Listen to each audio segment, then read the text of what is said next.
What's up, ladies and gentlemen? Welcome back for another Game of Thrones Season 7 preview video. Now that Episode 4 is over, I want to take a quick peek at the upcoming episode. And I think this next episode is going to be a bit of a game changer for this season. There probably won't be any major battles or anything like that, but all the chess pieces on the board are about to shift as we build up to the finale of this season. And I will be talking about some minor spoilers in this video, so make sure you proceed with caution if you do not want to be spoiled on anything. We have seen many exciting things this season so far, but there is one major event that has yet to take place.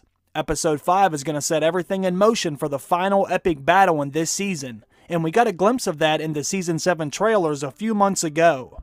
Jon Snow will be leading a group of men beyond the wall where they will eventually encounter the army of the dead, and this is going to eventually turn into a monumental Royal Rumble beyond the wall.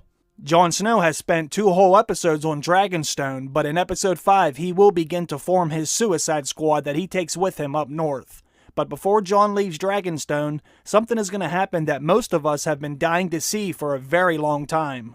Jon Snow will have his first face-to-face interaction with Daenerys Targaryen's dragon, and I'm not just talking about a flyover, it's going to be much more than that. This was also teased in the trailer months ago as well. When Daenerys Targaryen arrives back on Dragonstone after her intense battle with the Lannisters, she's going to land on the beach with Drogon, and they're going to come up to where Jon Snow is standing. If you look at this scene from the trailer, you can see a close-up of Drogon with Daenerys on his back. And if you look behind them, you can see the castle on Dragonstone. Daenerys is going to approach Jon with her dragon, but Jon isn't going to be as scared as Daenerys would expect. In fact, we should see a little bit of a bond between Jon and Drogon, and this will probably confuse Daenerys and possibly even make her a little bit jealous. But the most important thing is this will further confirm that Jon Snow doesn't just have Stark blood in his veins, but he also has Targaryen blood in his veins as well, the blood of the dragon. And this will probably cause the internet to break. Everyone is going to be wondering, will Jon Snow, aka Jon Stark, aka Jon Targaryen, ever ride a dragon himself? Well, we could end up seeing something like that in Season 8. If the Night King does kill one of Dany's dragons and mounts it for himself, we could potentially see an epic battle of the dragons in the sky, with the Night King on one dragon and Jon and Daenerys on their own dragons, and that would be crazy as hell if that happened. But before I go too far down that road, I'm going to wait and talk about that later, when and if the Night King actually gets the damn thing first. But in Episode 5, there are going to be a bunch of other cool moments too that I want to talk about. There is another thing that everyone has been wondering for years, and that is where the fuck has Gendry been? We haven't seen Gendry since Season 3 when Davos set him free from the cells on Dragonstone. For all we know, he has been rowing that damn boat this entire time. Is it possible that Gendry became the Westeros version of Tom Hanks in Castaway? Has he been hiding in one of these caves on Dragonstone this entire time? I hope he hasn't started calling his bullhead helmet Wilson. I'm just kidding though, but Episode 5 will be the episode Gendry makes his return. It looks like Gendry was in the trailer with the other 12 companions beyond the wall. Most people have speculated this is Gendry standing in a circle of men holding a warhammer. Some people have even said this is Robert Baratheon's warhammer that he has, but I actually disagree. I think if Gendry does have a warhammer, I think he made it himself, now that he knows he is Robert Baratheon's bastard son thanks to Melisandre. Gendry has probably been in King's Landing this entire time, most likely under an anonymous name. Being a blacksmith is one of the only things he is really good at, so that's most likely what he went back to doing in order to feed himself. Davos told him as long as the Gold Cloaks don't know what he looks like, then he really has nothing to worry about, because they've been looking for Davos for years. So if Gendry started using a different name, he could probably move around King's Landing freely. Jon will be leaving Dragonstone in Episode 5 to head towards Eastwatch by the Sea, right where he told Tormund to go. So Gendry has to show up in the next episode to go up north with Jon and Davos, because Jon will be taking Gendry along with him.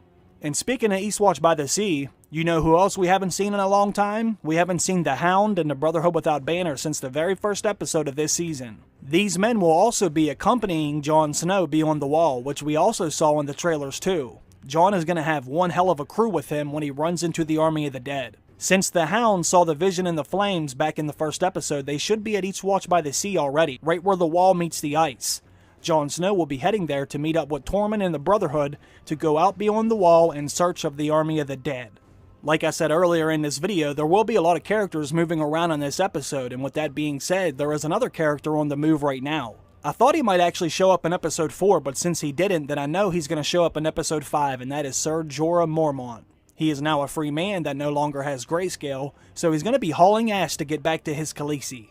I imagine he's going to arrive while Daenerys is there, and they should have a very warm reunion together.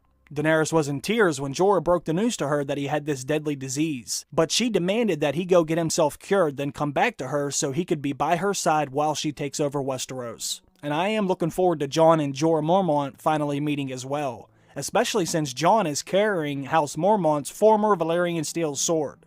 The bear is no longer on the sword, but Jorah should still recognize it, and I'm expecting Jon to tell Jorah how close of a relationship he had with his father, and how loyal Lyanna Mormont has been for House Stark. I think Jon can help repair Jorah's reputation with his own family. If Jorah does go beyond the wall with Jon and help him on this dangerous mission, that should be enough for Lyanna to potentially accept him back into the family. I have always said Jon will end up offering Longclaw back to the Mormonts, but it's hard to say if either one of them would ever accept it. Once Samwell Tarly gets back up north with Heartsbane, there will be a Valyrian steel sword up for grabs for someone else to use, but that's assuming Sam doesn't use it himself. The last time we saw Sam, he was with Jorah Mormont during his last checkup when they learned he was completely cured of grayscale. Sam could be another thing that helps form that bond between Jon and Jorah Mormont.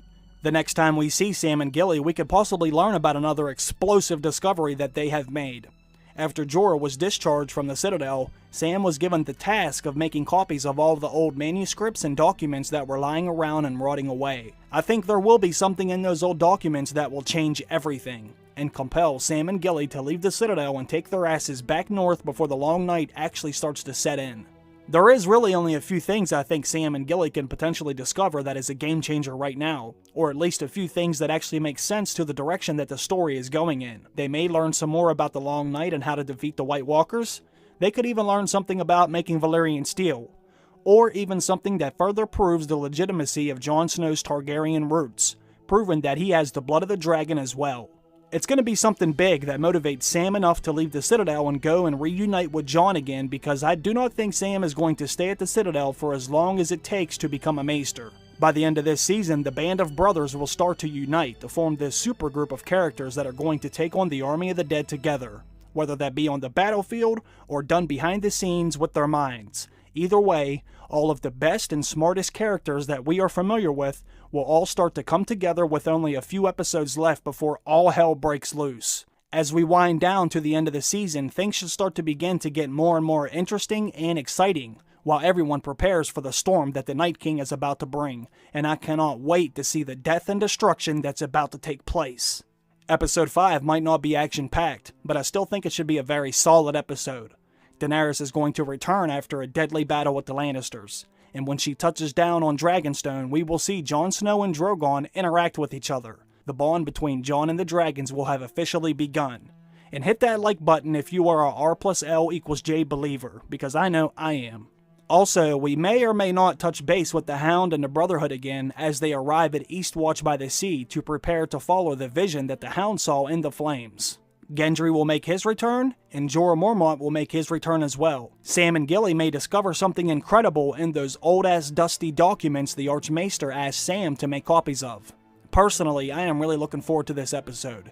Seeing all these characters uniting to go beyond the wall to fight the common enemy is going to be a lot of fun.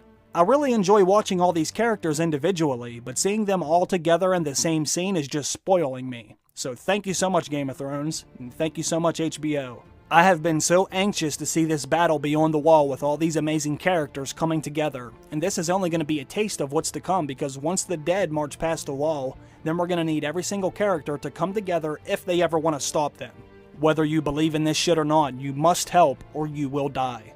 Comment down below and let me know what are some of the things you are looking forward to the most in the upcoming episode, The Blood of the Dragon. There is going to be so much moving around in this one, I am really just looking forward to seeing some characters share some scenes together that I've never met before.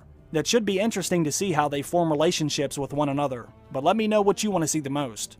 I want to thank everyone for stopping by to check out this quick preview of Episode 5. I will be uploading my full breakdown of Episode 4 tomorrow. Then I will upload my breakdown of the preview trailer for Episode 5 on Tuesday. I hope you all come back to check those out as well. And I want to give a shout out to Alex too, who was nice enough to make me some banner art for my Twitter account. I really appreciate you doing that, Alex. And I want to thank all my Patreon supporters too. The support I have been receiving from everyone watching and listening to this video right now has been absolutely incredible. I never could have imagined I would ever come close to having 100,000 subscribers. Just saying that number and looking at that number on the screen blows my mind. And I never could have achieved that without all of you wonderful people coming back day after day to discuss this story and show that we all love so much. Thank you everyone. I will see you down in the comments section. Bye.